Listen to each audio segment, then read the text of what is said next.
The TNA Impact was great tonight. I enjoyed it from start to finish. Let's dive straight into it. Nick Nemeth finally appeared after losing his title. This is his first time speaking since losing the world title, and he was like Joe Hendry. He was the better man that night, and I just ended up taking the loss. He was like, my quest for the world title, it doesn't end. Like, I'm going back out to the world title. I'm at a loss, but I'm still in the world title picture. I want my title back. And then his brother Ryan Nemeth come out there, and he was like, you're giving Joe Hendry too much respect. He wasn't the better man. He cheated, this and that, because, JBL got involved. And Ryan Nemeth was like, basically, he was just boasting and glazing his brother. And it's kind of funny how he always refers to him as a big brother. He can't just say as a brother or anything like that. He makes it known to everybody that Nick Nemeth is his big brother. And then you get First Class to interrupt. And now at this point, well, after Nick Nemeth says, I want to go after the championship, you should go after the championship, maybe we'll go after the tag team championships. That's when First Class came out there. And then AJ Francis is hilarious. He was like, we don't care about what you have to say. We're here about the Nemeth that matters. And that was a funny moment. A pretty good promo by AJ Francis. And then they was just talking their stuff. AJ Francis was boasting about how he got the most lucrative deal in TNA history. And if he did, congratulations to him on getting that new contract.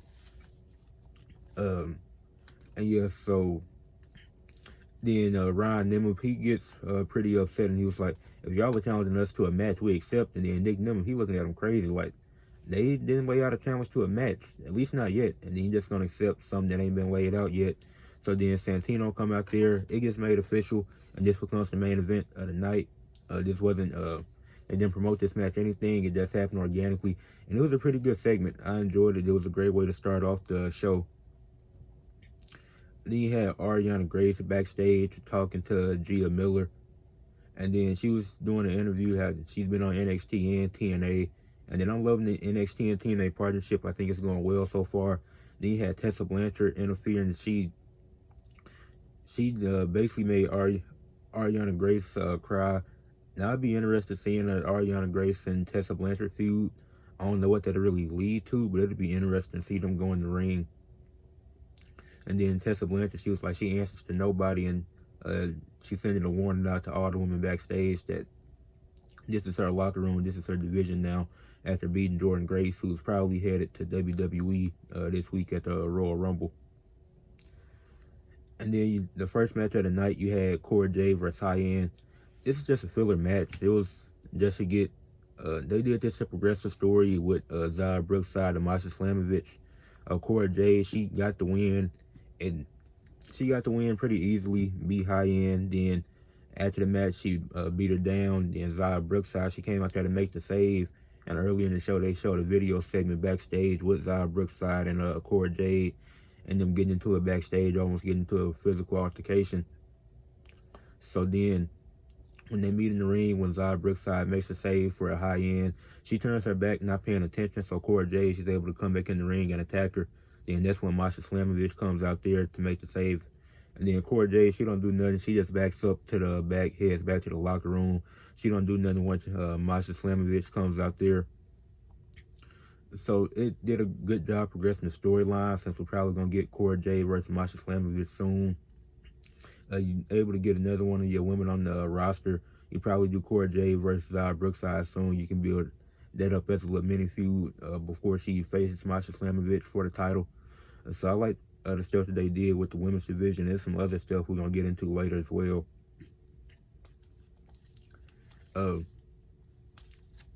Yeah, you had Wes Lee. The promo Wes Lee cut was kind of pointless. Like, we already knew he was having the match with Ace Austin later in the night. But the promo really did nothing. It was just there to be there. And like I said, back to the stuff with the women's division.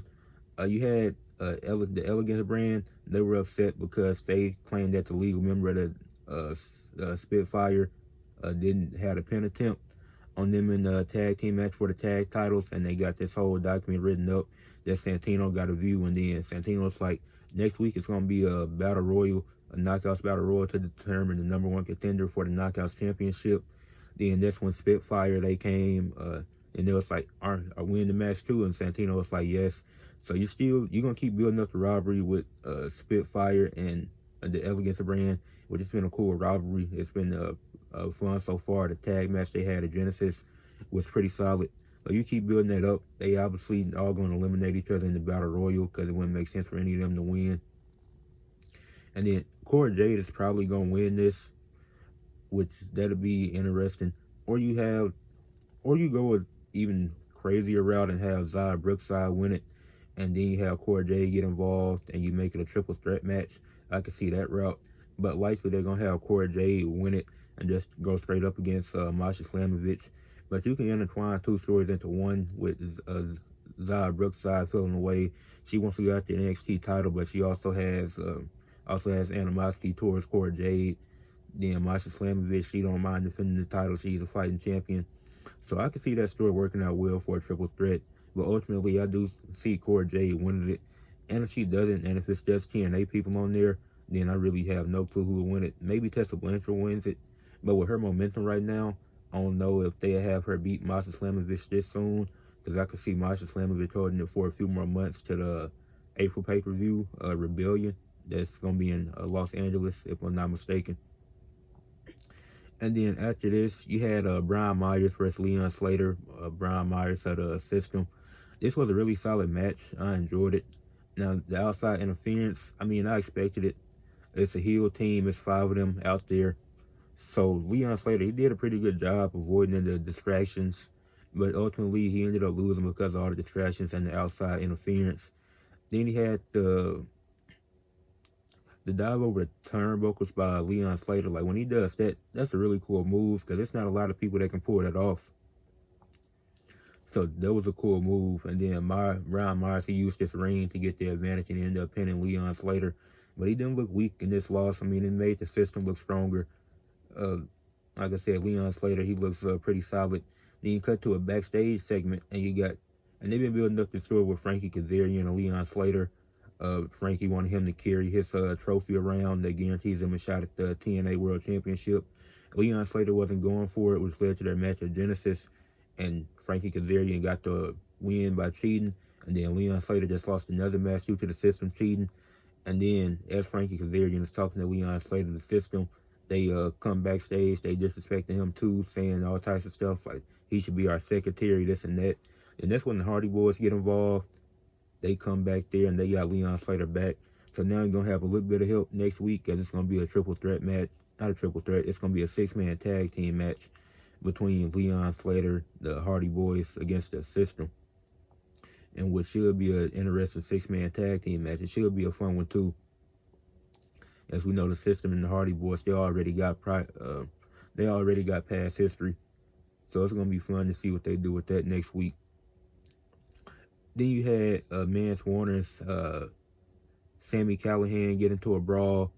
Sami Callihan was supposed to speak tonight, but he was done with the speaking. Him and Mance Warner, who was the number 23 guy, whose name I can't remember last week, they got to brawling. Then Stephanie Landis, she came out there to make the save for Mance Warner, and then they ended up standing tall. So that was that. But then then Steve Macklin, he was pretty concerned about Eric Young. He was like, he don't know if it's a good idea for him to team up with Josh Alexander, especially with the past history that they got. And then that led to one of the greatest plot twists I've ever seen, which I'm going to get to that in a few. But then you had a really solid match with Laredo Kid and Mustafa Ali following that. Ali got caught using the ropes at one point, and I mean, it was a 3 count, but then as soon as Terrell saw his ropes, he called it off like not a match, not ending, which I found interesting. But it was a solid match, like I said. Mustafa Ali hit this draping DDT, which was really cool. And then Mustafa Ali ended up getting the win. I mean, it's his first match back in TNA. I ain't seen him wrestle in a while, so it made sense that he'd get this win in this match. And then after that, Mike Santana, he went backstage to press Mustafa Ali. He was like, what you did last week is not cool. You can't just interrupt me and expect that not to fly. He was like, we can go in the ring anytime you want to. And then Mustafa Ali avoided that. He was like, you're going to fight somebody else next week. You're not going to be fighting me. And then later we found out that it'd be Matt Cardona that he'll be fighting next week, which that's going to be a fun match with Mike Santana and Matt Cardona. But them building up a feud with Mike Santana and Mustafa Ali, I think it's going to be really fun. And then after that, it's when you get the biggest plot twist of the night. You get the Northern Armory versus Eric Young and Josh Alexander. Now, Josh Alexander, he's isolated by the Northern Armory for majority of the match. So that was a story in itself. Like, the Northern Armory was getting a lot of offense in. Josh Alexander couldn't really do nothing. Then when he tagged in Eric Young, he looked back. Then he just straight up hit Josh Alexander. And everybody was confused. And then he started giving orders to the Northern Armory. Now they're just attacking Josh Alexander. So that was really confusing. Like Steve Macklin said earlier, he was leaving because he didn't want to see what was going to happen. But then what happened is something that he didn't even expect. So I don't even know how Steve Macklin is going to feel about Eric Young directing traffic when it comes to the Northern Armory, because that's just a huge plot twist. Now, I don't know if Josh Alexander is going to be written off if he's planning on going to WWE and it's going to be in the Royal Rumble, or if they're going to continue this storyline. But I wasn't expecting that. I don't think anybody was. Wes Lee and Ace Austin. Shout out to Wes Lee and all the other people like Cora Jade that's been working NXT and TNA the past few weeks. Wes Lee had a fun match with Ace Austin. Tyson and Tyreek got involved, which is expected. I mean, it's Wes Lee. His boy's going to be riding with him. So they get involved. Wes Lee, he ended up stealing the win. And basically a 1v3 situation, 3v1 situation for him. But it was a fun match. It was enjoyable. I don't mind the interference too much. But then it was after the match, post-match beatdown on Ace Austin. But then the Rascals, they came out there to make the save. And it's history between the Rascals, Wes Lee, and Ace Austin.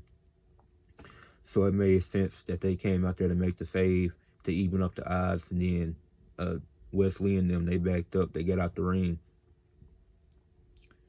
Then following that, you had Joe Hendry. He cut a promo just letting everybody know that he's going to be doing the Joe Hendry concert next week. So you know the stadium's going to be even more packed out, having Joe Hendry be there. We'll see who his next opponent's going to be. I really have no clue who it could be next, but it'll be interesting. But I'm excited to see this world title reign. The first defense against Matt Cardona was really good. So I'm excited to see where the reign goes. And then you had the main event. You had First Class versus Ryan and Nick Nemeth, which was the main event we got set up earlier in the night. Now, this match was actually really fun. It was a great back and forth match. Like AJ Francis, he did some cool stuff. Then AJ Francis also did a great job selling, so you gotta acknowledge that.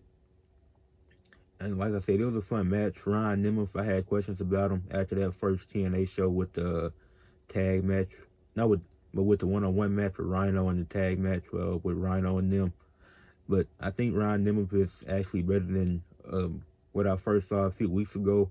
I will give him his credit. He is getting better in the ring week by week.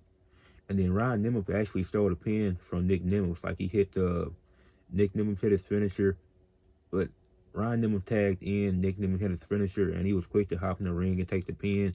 And Nick Nemeth was kind of confused. Now I'm liking this because at some point Nick Nemeth is gonna get tired of Ryan Nemeth because he already got him in 2 tag team matches in 1 month that he shouldn't have been in because he's running his mouth too much. And then he's bragging and boasting about Nick, and he lost his title. He also got involved in the match, and JBL interfered in the world title match. So Ryan Nemeth is putting Nick Nemeth in a lot of bad positions. So I do see a point where Nick Nemeth ends up turning on him and going crazy. Then they do a one-on-one match with Nick Nemeth and Ryan Nemeth. And who wins? I don't know, but I definitely see Nick getting tired of Ryan at some point in this year. And like I said, this was a great episode of Impact tonight.